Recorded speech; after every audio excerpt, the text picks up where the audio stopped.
यहाँ आए या सेट पे ड्रामा करने जाएं, अपने मसाइल घर छोड़ के जाएं। मैंने शायद कभी बहुत सालों पहले समझाया था कि मुझे जब भी काम करना है मुझे इतना ही करना है कि मैं चिड़चिड़ी माई ना बन जाऊं।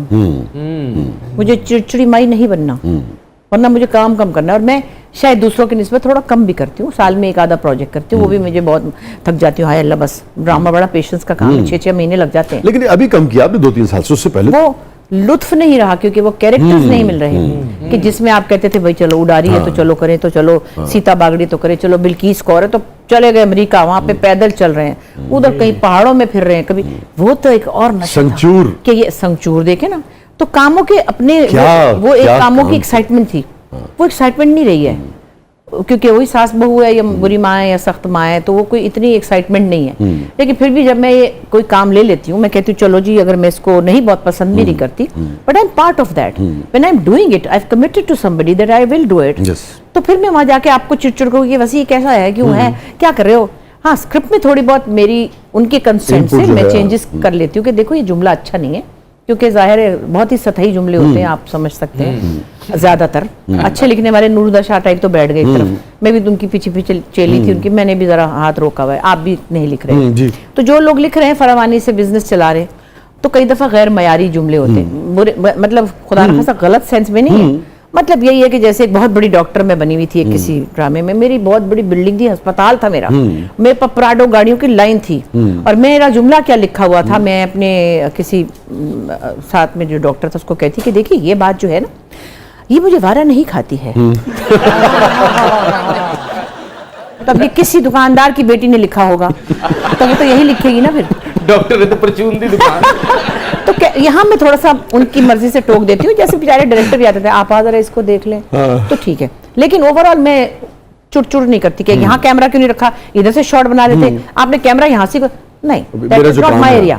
सो मैं लोगों को कंफर्टेबल रखती हूँ। बहुत अच्छा, का बड़ापन है और बड़ेपन की आजिज़ी है कि आपने वॉल्यूम ऑफ वर्क की बात की, वरना मैंने एक बहुत जो इब्तिदा में आपके लिए कलमात कहे, मैंने बहुत जिम्मेदारी से कहे, बहुत सोच समझ के कहे, बहुत कैलकुलेट करके देखा कि क्या सब कंटेंट में मैं जो बात कहने जा रहा हूँ, ये वैसे तो अच्छी बात है मेहमान को आप मोहब्बत से बुलाएं, मगर वो हकीकत से बुलाया मैंने आपको। कोई शायद ही कोई दूसरा ऐसी कोई फीमेल आर्टिस्ट हो जिसने इतना काम किया हो, इतनी क्वालिटी का और इतनी क्वांटिटी में, अच्छा फिर इतनी डाइवर्सिटी, यानी कि, और फिर अच्छा एक और चीज भी है, जैसे पंजाबी में कहते हैं कि पंज पटिया फनकार। जी बिल्कुल सही, जी बिल्कुल बिल्कुल सही कह रहे हैं। दरअसल तो म्यूजिक की शिकायत है ना, हाँ शिकायत जैसे गुर्दे की होती है, तो शिकायत म्यूजिक की है जी। तो अब वो देखे ना, वो जो आपका था जिस जमाने में नया नया पॉप शुरू हुआ और मेलोडी से निकल के एक हम बिल्कुल अजीब तरह की धुनों पे जाने लगे, तो मुझे याद है आपका वो कितना हिट हुआ था, रैप सॉन्ग जो मैंने, हाँ नहीं मैंने पहले पैरोडी की, फिर मैंने एक ट्रेंड को कॉपी किया, as a rap singer, as a boy, मेरी मर्जी है, मैं पूरा मेरा एल्बम है लड़के का, और मैं लड़का बनी हुई हूँ, मेरा वो पोस्टर भी देख के सब किसी को यकीन नहीं आता, वो टोपी उल्टी पहन के ना, हाँ तो वो चीजें एक्साइटमेंट, मुझे चौंकाना अच्छा लगता था। चौंकाया तो आपने पूरी कौम को भी है जरा। चौंकाने की आदत बढ़ गई है ना, इसलिए इस दफा जरा मैंने आहिस्ता से करके निकाली हवा। लोगों को चौंकने में तकलीफ क्यों होती है ये बताइए? क्योंकि लोग खुद चौंका नहीं सकते।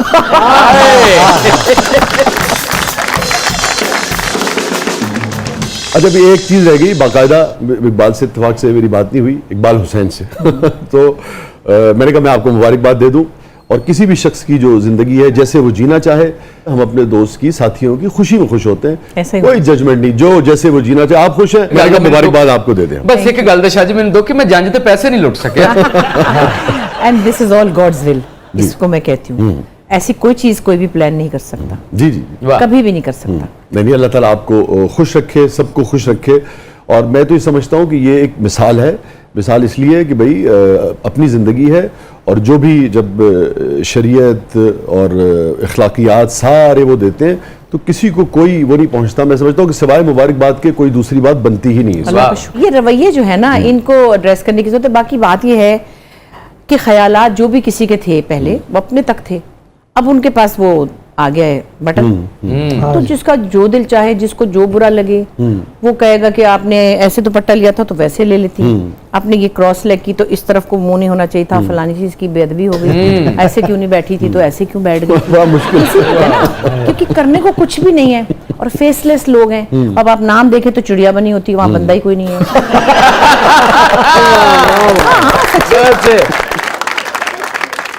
उन लोगों के पास आ गई ये चीज तो फिर वो तो जो मर्जी करे। ऐसी चिड़िया जिसका दिल जहर का है। लेकिन मैं उन्हीं को चाहती हूँ कि वो एजुकेट हो। मैंने बल्कि एक दिन बड़ी अच्छी बात सुनी थी, कराची में स्टाइलिस्ट है हमारा बच्चा, मैं नाम नहीं लूंगी, और उसकी माँ ने उनको पाला, 2 बहन भाइयों को, बड़ा मशहूर स्टाइलिस्ट है। और उसने कहा कि आपा, हमने अपनी अम्मी से कहा कि अम्मी हम बड़े हो गए, हम अपने काम पे लग गए, आप अकेली बैठी रहती हैं, हमने अपनी अम्मी की शादी करा दी। तो मैं तो इतनी खुश हुई, मैंने कहा बहुत अच्छा किया, और हमारी अम्मी इतनी खुश हैं।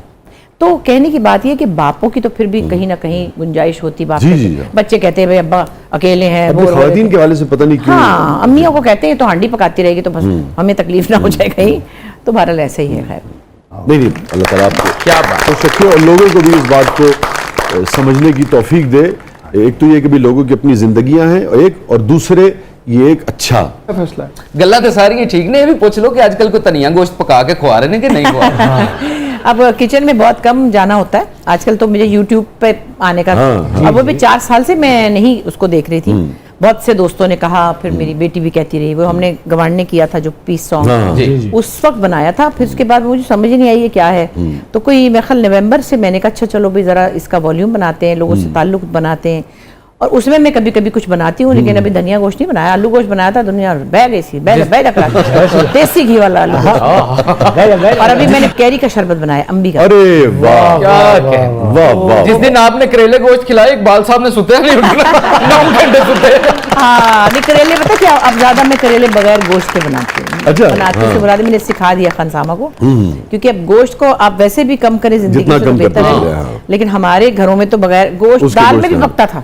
हमारे अब्बा तो मतलब दाल, मूंग की दाल में भी गोश्त होता है। अहमद बशीर साहब हमारे शोबे का, सहाफत का, अदब का एक बहुत बड़ा नाम है। कोई ऐसी बात जो आपके हाफजे में आ रही है जो इससे पहले आपने किसी टेलीविजन के शो में न शेयर की हो? एक तो जो कहते हैं ना, अब्बा एक बड़े मुश्किल और गुस्सीले और इंटेलेक्चुअल आदमी थे। दूसरी तरफ अब्बा इंतहाई मासूम इंसान थे। यानी अब्बा घर में बैठे लिखते पढ़ते रहते थे हर वक्त। हमारी अम्मी सब कुछ करती थी, गाड़ी चला के तो जियो के दफ्तर में कॉलम देने भी अम्मी जाती थी। हाँ, फ्रंटियर पोस्ट दफ्तर ए दिया तो फलाने दे दफ्तर और दिया तो घर से, हाँ, तो वो हिलना ही नहीं है। तो अब हम जब छोटे थे, हम 4 बहनें और एक छोटा भाई था। तो मुझे सॉरी, बहुत मुझे माजरत, मुझे फैज साहब का एक शेर याद आ गया। इन लोगों के ऊपर हम सहल तलब, यानी कि ये आसानी पसंद, हम सहल तलब कौन से फरहाद थे लेकिन, हम सहल तलब कौन से फरहाद थे लेकिन, अब शहर में तेरे कोई हमसा भी कहाँ। तो हमारी अम्मी घर भर भी हम लोग किराए के घरों में होते थे, तो अम्मी घर भी अम्मी देखती थी। तो अब्बा जाते थे, उस वक्त मसावात में थे, मुझे जब की बात याद है। सुबह जाते थे, रात 9 बजे आते थे, जैसे सहाफी जाते हैं। तो हमसे उस घर का पता ले जाते थे कि तुसी कित्थे चलिया हो, आज शाम को तुसी कित्थे चलिया, मतलब कौन सा घर जा रहे हो तुम लोग। उस घर का एड्रेस ले लेते थे, वापसी पे आ रहे होते थे रात को, तो हमसायों से पूछ रहे थे, कहते हैं कि इधर कोई नए किराएदार आए, इधर कोई नए किराएदार आए। इधर से पूछते पूछते उन्होंने कहा हाँ उधर उस घर में आए तो है, वहाँ मर्द कोई नहीं, औरतें ही होते। कहते वही वाला घर।